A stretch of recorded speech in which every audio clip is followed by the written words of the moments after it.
मला उशीर झाला म्हणून मी सॉरी म्हणतो। नियोजित प्रमाणे मी 6 वाजता येणार होतो, 1 तासभर मला लेट झाला, त्याबद्दल खेद व्यक्त करतो। आपल्या सगळ्यांना थांबावं लागलं त्याच्यासाठी। असो, कार्यक्रम पुण्यामध्ये आल्यावरती बरेच होते। महाकारुणी तथागत भगवान गौतम बुद्ध, महाराष्ट्राचे आराध्य दैवत छत्रपती शिवाजी महाराज, छत्रपती संभाजी महाराज, महात्मा ज्योतिबा फुले, सावित्रीबाई फुले, आरक्षणाचे जनक छत्रपती शाहू महाराज, बहुजनांच्या डॉक्टर बाबासाहेब आंबेडकर, संविधानकार, बौद्धिसत्व, बहुजनांच्या सर्व महापुरुषांना विनम्र अभिवादन करून आज या धम्ममंचकावरती उपस्थित पूज्य भंते भदंत धम्मानंद महाथेरो त्यांना वंदन करतो।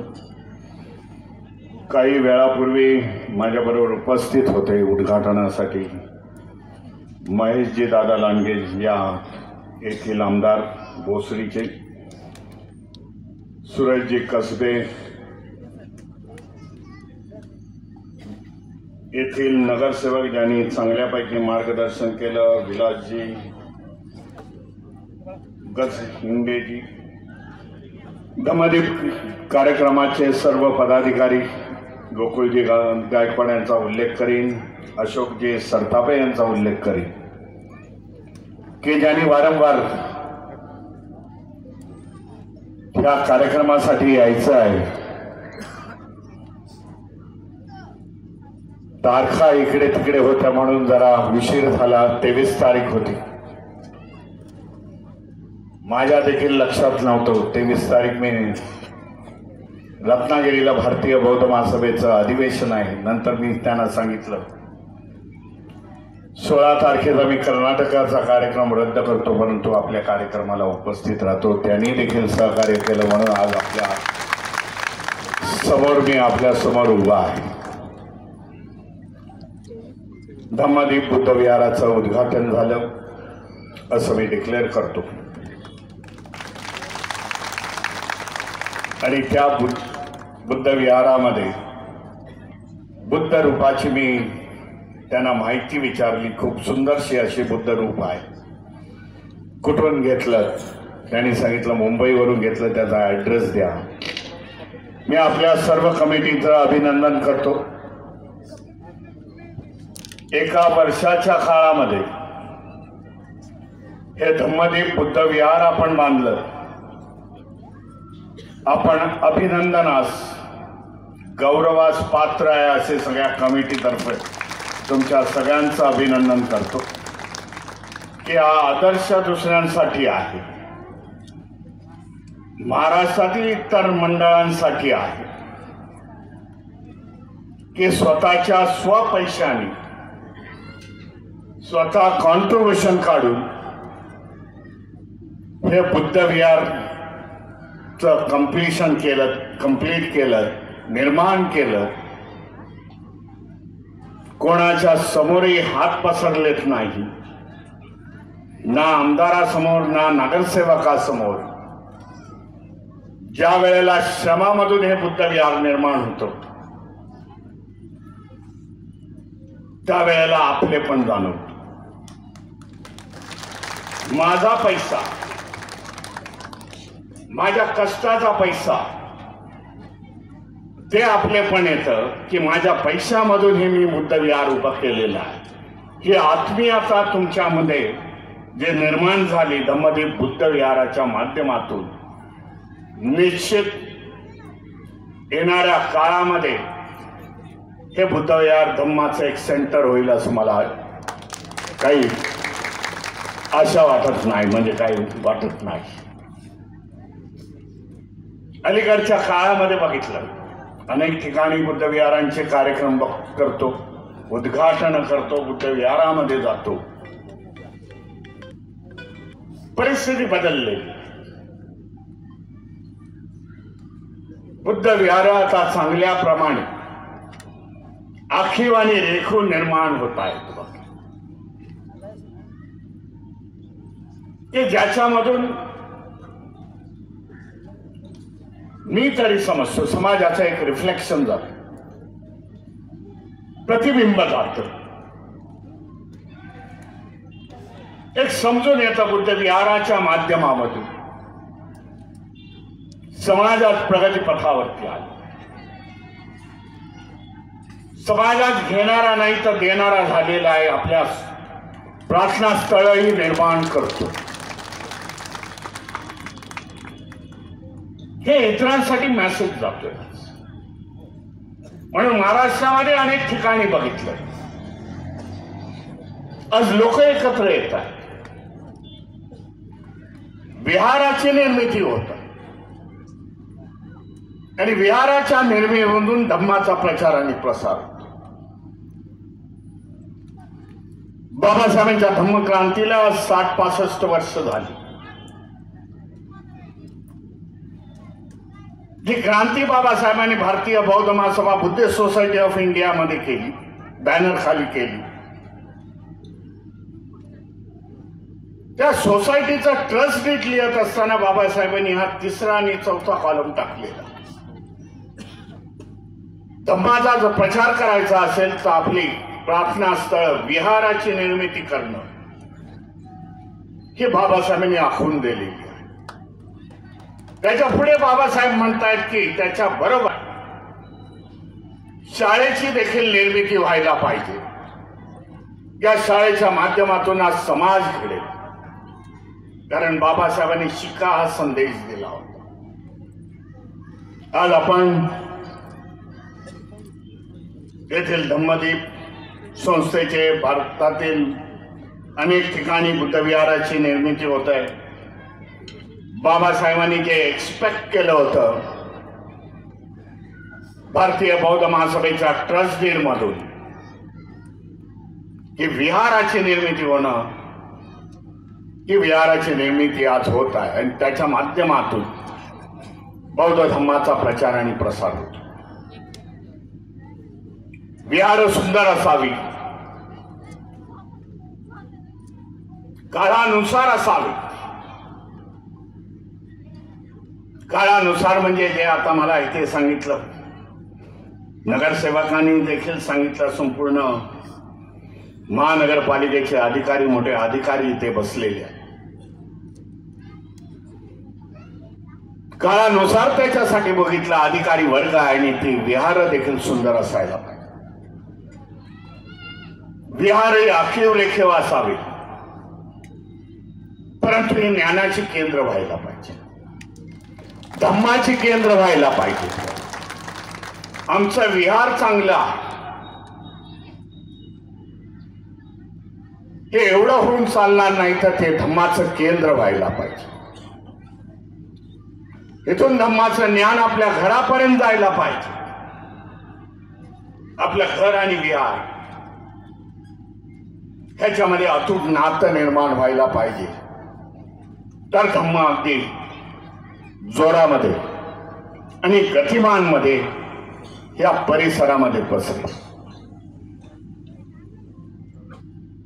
आज आपण बघतो ज्या बाबासाहेबांच्या क्रांतीच्या माध्यमामध्ये आज आपण घडत गेलो, जे सामाजिक क्रांती, शैक्षणिक क्रांती, राजकीय क्रांती, धर्म क्रांती, ज्या बाबासाहेबांनी क्रांतीची सुरुवात 27 पासून केली. उद्याच्या 20 मार्चला महाडचा 4था तळ, 1927ला बाबासाहेबांनी ती क्रांतीची सुरुवात केली आणि त्या क्रांतीमुळे आपण घडत गेलो. जी शेवटची बाबासाहेबांनी क्रांती केली,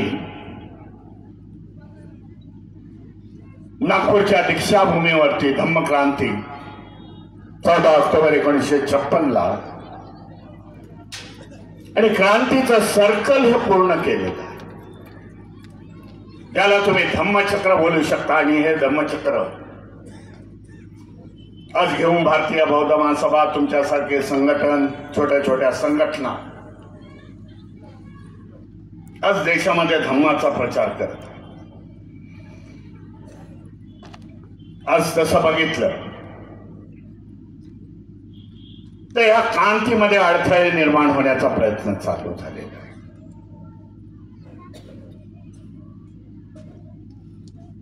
अनेक अडथळे आहेत आज आपल्या समाजाच्या समोर। ते अडथळे दूर करून आपल्याला बाबासाहेबांनी दाखवलेल्या मार्गाने जावं लागेल। आपली सुरुवात तरी बाबासाहेबांनी शून्यापासून केली होती आणि शून्यापासून सुरुवात होत असताना एवढ्या छोट्याशा पिरियड मध्ये 60-62 वर्षामध्ये आपण ह्या स्टेजला पोहोचलेलो आहे। शिक्षणामध्ये प्रगती केली, शिक्षणाच्या माध्यमामधून बाबासाहेबांनी जी रिझर्वेशन पॉलिसी दिली, संविधानाच्या माध्यमातून आपल्याला नोकऱ्या मिळाल्या, नोकऱ्यांच्या माध्यमातून आपला सामाजिक स्तर उंचावला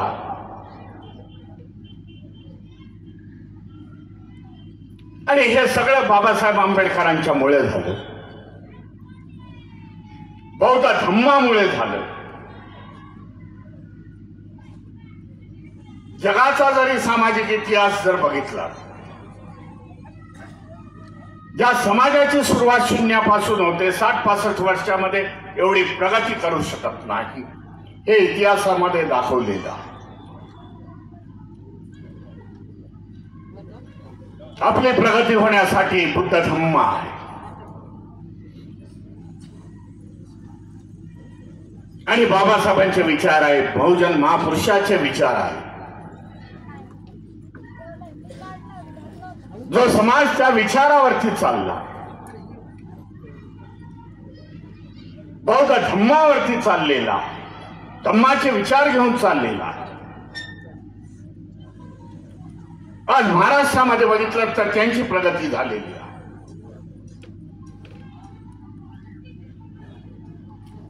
ते समाज आले नाहीत आपल्या बरोबर, ते आज कुठेतरी पाठीमागे राहिलेले आहेत, पण ते आपले भाऊ आणि बहीण आहेत, हे देखील आपण समजायला पाहिजे। त्यांना पाठीमागे ठेवून जमणार नाही। तर बाबा ह्या मार्गाने या, बहुजन पुरुषांच्या विचाराच्या मार्गाने या, धम्माच्या मार्गाने या, अंधश्रद्धा पाखंडवादातून बाहेर या,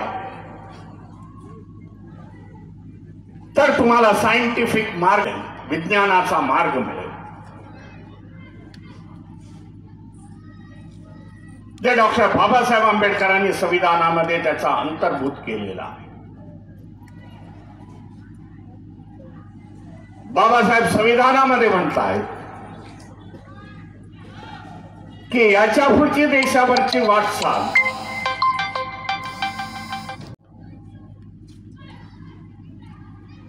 परंतु आज तसं होत नाही। विज्ञानावरती आपण चालत नाही, येथील राज्यकर्ते चालत नाही। बाबासाहेबांनी हे धोके त्या काळामध्ये सांगितलेले आहेत।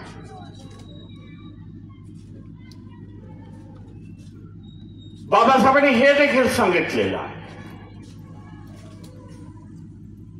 जेव्हा राज्यसत्ता आणि धम्मसत्ता एका हातामध्ये येते तेव्हा देश प्रगती करू शकत नाही। आज तीच परिस्थिती या देशामध्ये आहे। कोणावरती टीका वगैरे करत नाही, परंतु वस्तुस्थिती मांडतो। जर देश प्रगती पथावरती न्यायचा असेल,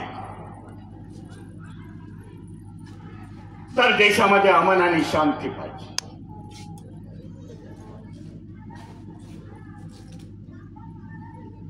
एकमेकाबद्दल विश्वास पाहिजे. मल्टी कल्चरचा देश आहे. अनेक संस्कृती आहेत, अनेक धर्म आहेत, मंदिर आहे, मस्जिद आहे, चर्चेस आहेत, बुद्ध विहार आहे. प्रत्येकाच्या वेगवेगळ्या संस्कृती आहेत. गुण्या गोविंदाने नादत होता. परंतु माझं ऑब्झर्वेशन असेल, एक समाज आज दुसऱ्या समाजाशी विशिष्ट नजरेने असं या देशामध्ये व्हायला नाही पाहिजे होतं, असं संविधानकार म्हणतात. महापुरुषांची विचारधारा म्हणते.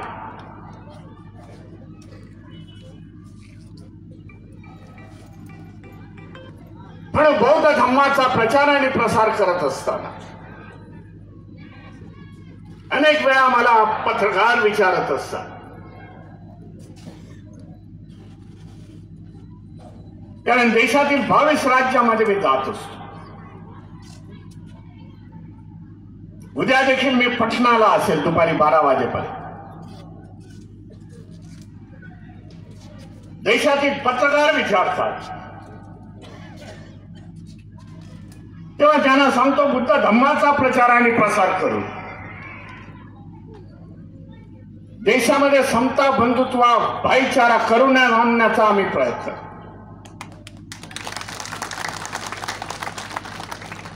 हम बताना चाहते हैं हमारे भाइयों को कि विषमतावादी ही जी समस्या या देशामध्ये आहे, विषमतावादी संस्कृती आहे. एक दुसऱ्याची आपण हेट करतो, हे सोडायला पाहिजे आणि पूर्वीसारखा या देशाची प्रतिमा निर्माण करणं गरजेचं आहे. देशाचा आम्ही इतिहास सांगतो.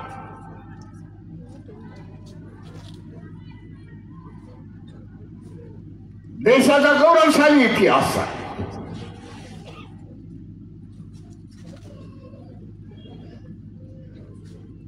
जो इतिहासात कोण सांगत नाही. म्हणून माझं बौद्ध धर्मीयांना सांगणं असतं,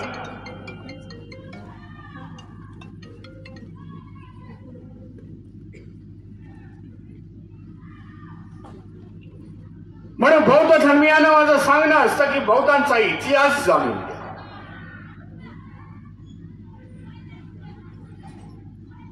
बौद्धांचा इतिहास म्हणजे या देशाचा गौरवशाली इतिहास.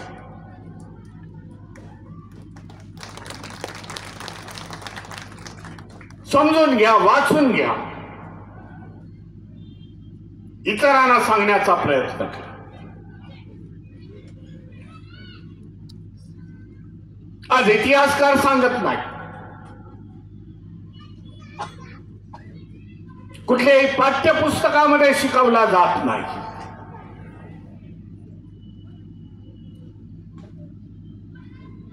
सांगा देशवासियांना, भगवान गौतम बुद्धाची जन्मभूमी आणि कर्मभूमी आहे.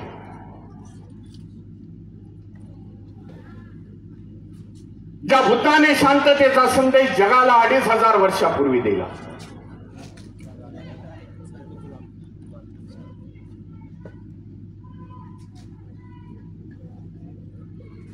ज्या संदेशामुळे जगामध्ये शांती आली,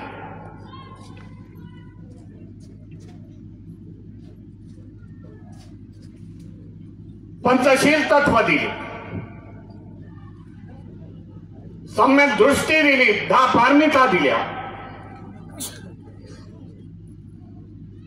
आणि त्या माध्यमातून देशाची प्रतिमा उभी राहिली.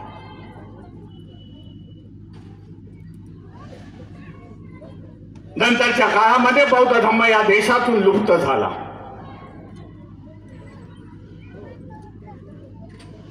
परंतु ज्या ज्या देशामध्ये गेला ते देश आज प्रगती पथावरती आहे, ज्याला आपण डेव्हलप कंट्री म्हणू शकतो.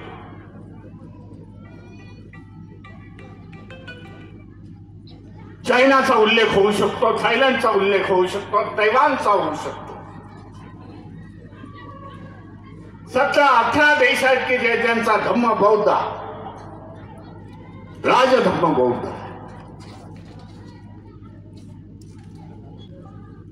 असे देश आपल्या पुढे निघून गेले. आम्ही देखील या देशामध्ये महासत्ता होतो. जाणावं लागेल, लोकांना सांगावं लागेल. सम्राट अशोकाच्या काळामध्ये जे 5 एप्रिलला सम्राट अशोकाची जयंती आहे, आपल्या धम्मदेव संचालकांना ट्रस्टींना सांगू इच्छितो, 5 एप्रिलला सम्राट अशोकाची जयंती साजरी करा. महान राजा होता. भारत एकसंघ होता त्या काळामध्ये की अफगाणिस्तान गेटपर्यंतचे टेरिटरी होती, राज्य होते.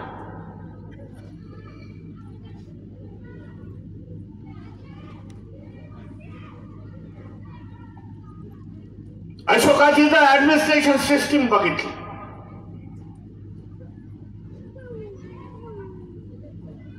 आजही देशामध्ये ती आज त्याचं पालन होतं. मी आपल्याला सांगू इच्छितो,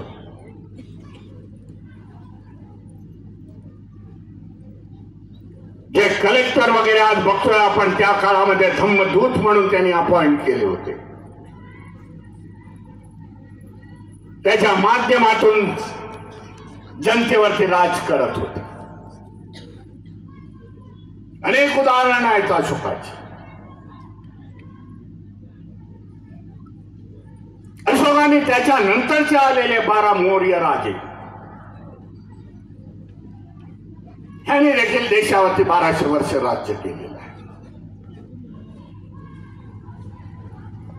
इतिहासामध्ये शिकवलं झालं, मुसलमानांनी 700 वर्ष, ब्रिटिशांनी 150 वर्ष. अरे सांगा इतिहासकारांनी 1200 वर्ष या बौद्ध राजांनी ते राज्य केले.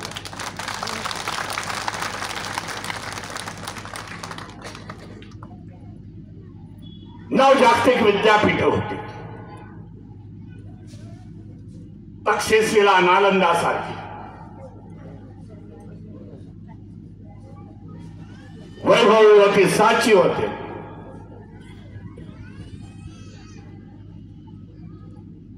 अजंठा वेरूळ या औरंगाबादच्या इथे विद्यापीठ होत.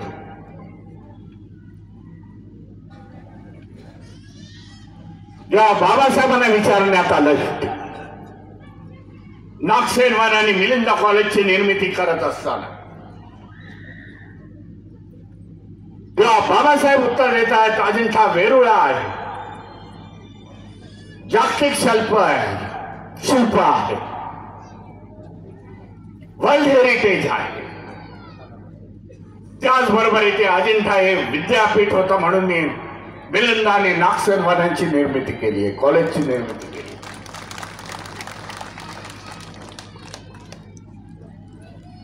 हा आपला गौरवशाली इतिहास आहे. एवढी विद्यापीठ होती. या जगामध्ये अंधकार होता, शैक्षणिक अंधकार होता. त्या हजारोने संख्येने बौद्ध भिक्खू इथे शिकायला यायचे आणि शिकून आपल्या राज्य, आपल्या देशामध्ये निघून जायचे.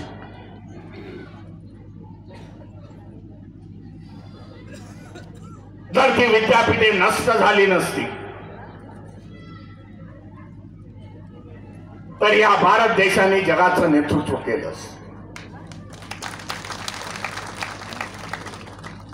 तसं घडलं नाही. हा इतिहास आहे. बौद्ध धम्माचा, आणि तो इतिहास आपण समजून घेतला पाहिजे. आणि हा इतिहास प्रबोधनाच्या माध्यमातून आपल्या येणाऱ्या पिढीला आपण सांगायला पाहिजे आणि तो घडवायला पाहिजे.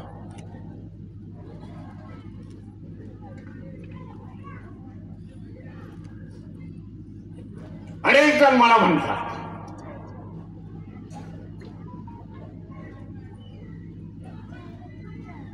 या देशामध्ये आमच्यावरती इतर धर्माचा पगडा आहे,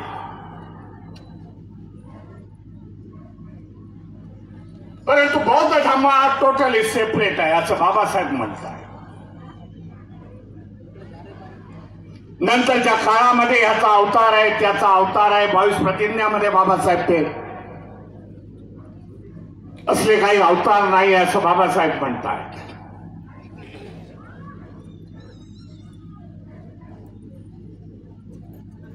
हे देखील आपण जाणून घ्यायला पाहिजे. आज देशामध्ये आपणच मायनॉरिटी नाही हे पहिल्यांदा समजून घ्या. देशामध्ये इतर धर्मीय देखील आज मायनॉरिटीज मध्ये आहे.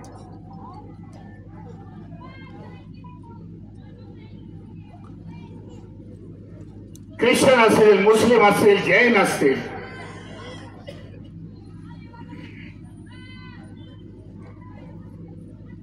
आपणच मायनॉरिटी नाही आपण हे देखील समजून घ्या. संविधानाच्या माध्यमामधून बाबासाहेबांनी प्रत्येकाला धम्माचं आचरण करण्याचा, त्याचा उपयोग करण्याचा, धम्माचा उपयोग करण्याचा प्रावधान करण्यात आलेला आहे. फंडामेंटल राईट आहे, राईट टू रिलिजन आहे. संविधानामध्ये कलम 25 आहे.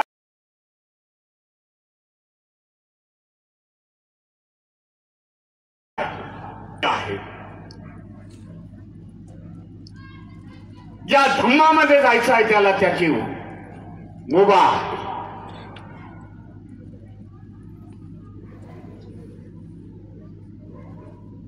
परंतु आज कॉन्स्टिट्यूशन बरोबर इम्प्लिमेंटेशन होत नाही हे देखील खंत आहे. दबावाचं राजकारण,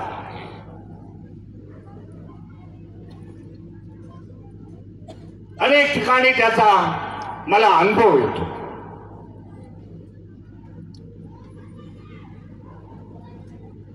मध्यंतरी गुजरातमध्ये मी होतो महिन्यापूर्वी.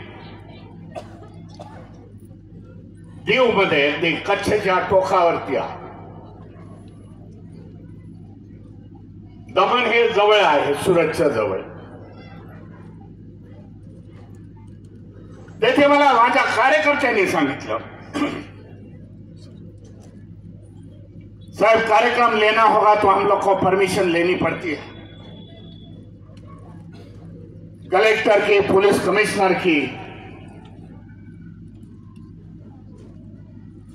अशा प्रकारे आज अनेक अडचणी आज देशामध्ये उभ्या राहिलेल्या आहेत.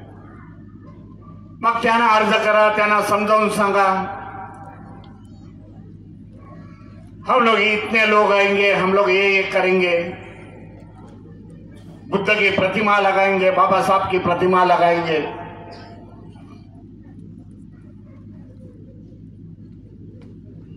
अशा प्रकारचे अडथळे आज देशामध्ये निर्माण झालेले आहेत.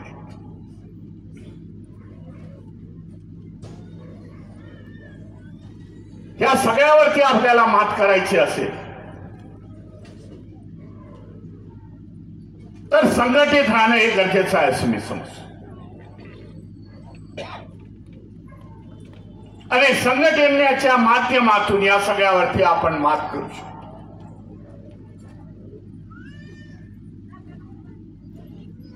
बाबासाहेब खूप दृष्ट होते, लंबी सोच थी,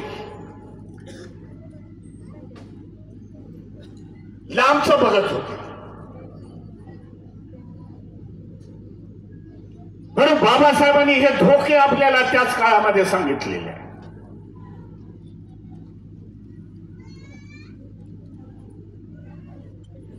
हा जो आजचा धोका जो सुरू झालेला आहे, ज्या पिरियड मध्ये आपण चाललोय, तो धोका बाबासाहेबांनी 1939 साली हा सांगितलेला होता. आज आम्ही त्याच्यासाठी पुस्तकं उघडतो.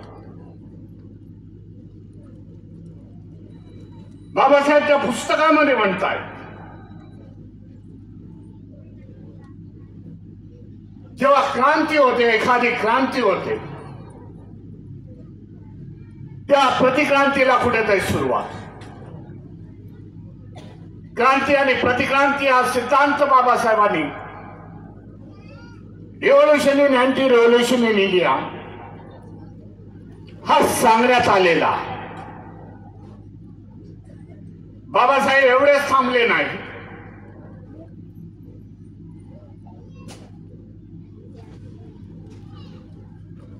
तर प्रतिक्रांती कशी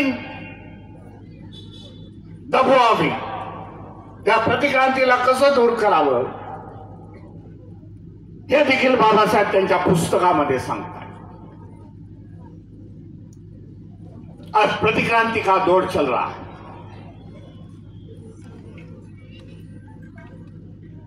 त्याच्यासाठी आपण जे प्रबुद्ध झालेलो आहोत, प्रबुद्ध समाज निर्माण करणे हे बाबासाहेबांचं ध्येय धोरण. म्हणून शेवटच्या नियतकालिकाचं नाव देखील त्यांनी प्रबुद्ध भारत ठेवलेलं.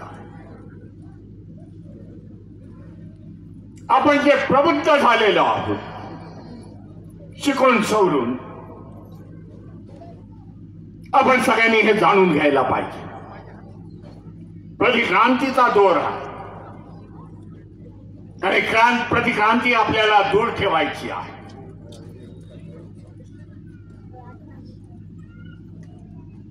आणि त्याच्यासाठी आपण हे प्रयत्न करणं गरजेचं आहे. जे बाबासाहेबांच्या क्रांतीमुळे लाभार्थी झाले,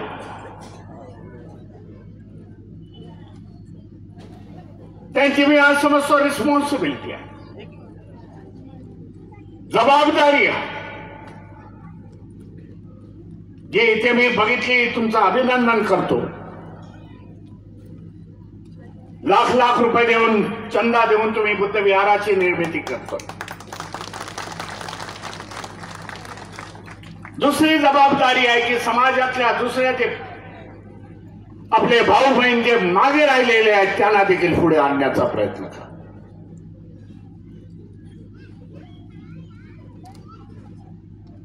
समाजामध्ये शिक्षणाचं प्रमाण जास्त आहे, कारण बाबासाहेबांनी शिका हा संदेश दिला होता. शिकल्याबरोबर हा समाजाला नोकऱ्या मिळाल्या, आर्थिक स्तर हा उंचा झाला, 5 आकडी पगार मिळू लागला, घर बंगले गाड्या आल्या. प्रतिक्रांती ही करणार आहे, हे सगळं आपल्यातून काढून घेऊन जाणार आहे.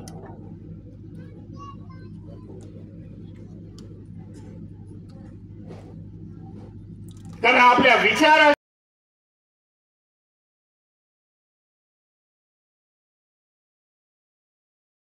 काळामध्ये विरोध केला होता बाबासाहेब जेव्हा हयातीत होते.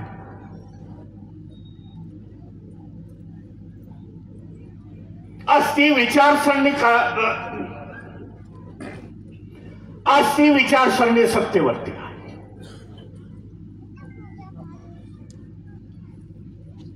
आणि ती विचारसरणी आपल्याला सहजासहजी पुढे जाऊन देणार. अनेक उदाहरणं आहेत, हे आपण सगळ्यांनी समजून घ्यायला पाहिजे. थोडंसं एज्युकेशन पॉलिसीवरती मी बोलतो, कारण जी काही प्रगती झाली ती बाबासाहेबांच्या शिका ह्या शब्दावरून झाली. महामंत्र त्यांनी दिला, शिका, संघटित व्हा आणि संघर्ष करा म्हणून एक उदाहरण देतो तुम्हाला छोटस.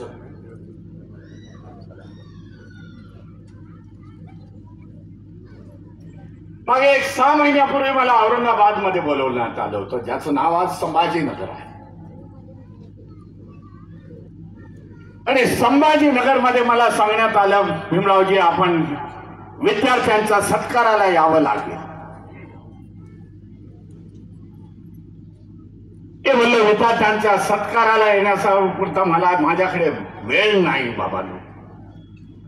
10वी 12वीचा सत्कार करायचा असेल कोणतरी बडा अधिकारी करा आणि बडा अधिकाऱ्याला बोलवा आणि त्यांचा सत्कार करा.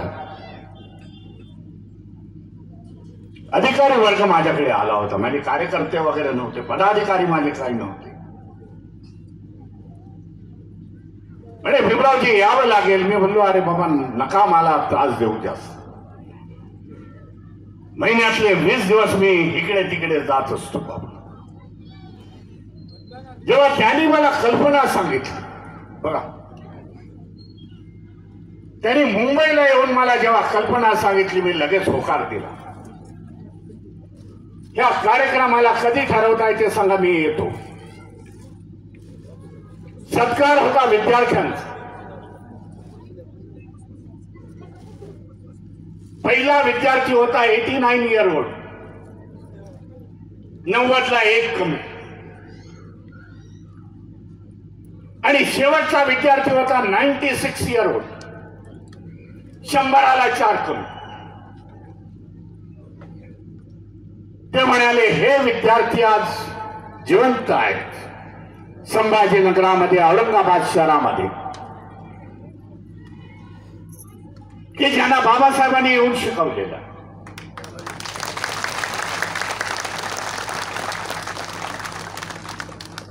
आज देखील ते ह्या वयामध्ये त्यांचा कोणीतरी सत्कार करावा,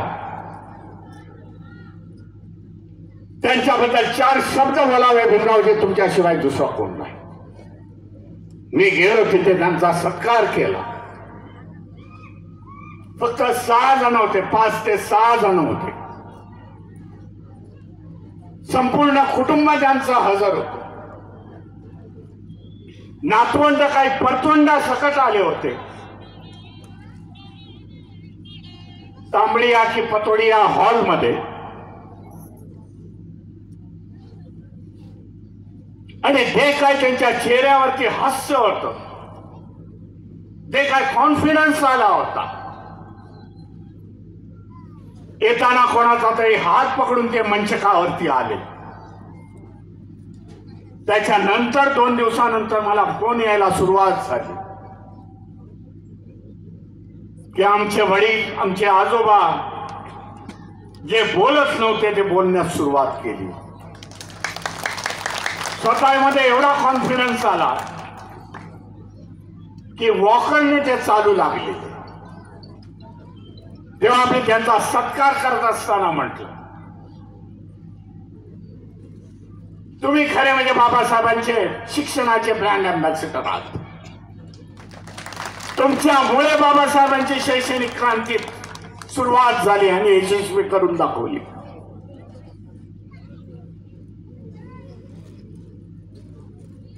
जर तुमची पिढी शिकली नसती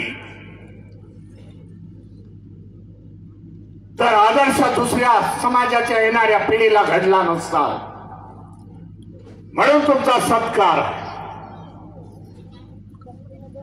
बाबासाहेबांकडे त्यावेळेला मिलिंद कॉलेज नव्हतं हे देखील आपल्याला सांगतो. नागसेन नव्हतं, मिलिंद कॉलेज नव्हतं. तर मिलिटरीच्या बॅरेक्स आहेत औरंगाबाद मध्ये, कधी गेलात तर तुम्ही जा तिथे. त्या बंगला नंबर 7, 8, 9 आणि 10 या बंगल्यामध्ये बाबासाहेब तिथे क्लासेस घेत. मिलिंद कॉलेजची निर्मिती होत होती. बाबासाहेब रेग्युलरली औरंगाबादला जात होते आणि ते गेल्यानंतर त्या कॉलेजमध्ये जायचे. ज्यांचा सत्कार केला तिथे जाऊन बाबासाहेब मागच्या बेंचवरती बसायचे. त्या शिक्षकाने त्या प्रोफेसरने शिकवल्यानंतर बाबासाहेब सुरुवात करायचे. हा आदर्श बाबासाहेबांनी शिक्षणाचा आपल्या समोर दिलेला. आज शिक्षण धोक्यात आहे. नवीन एज्युकेशन लॉ आलेला. मी आपल्यासाठी सांगत नाही तर संपूर्ण बहुजन समाजासाठी सांगतो. कोरोनाच्या समयामध्ये पार्लमेंट बंद असताना हा पास झाला.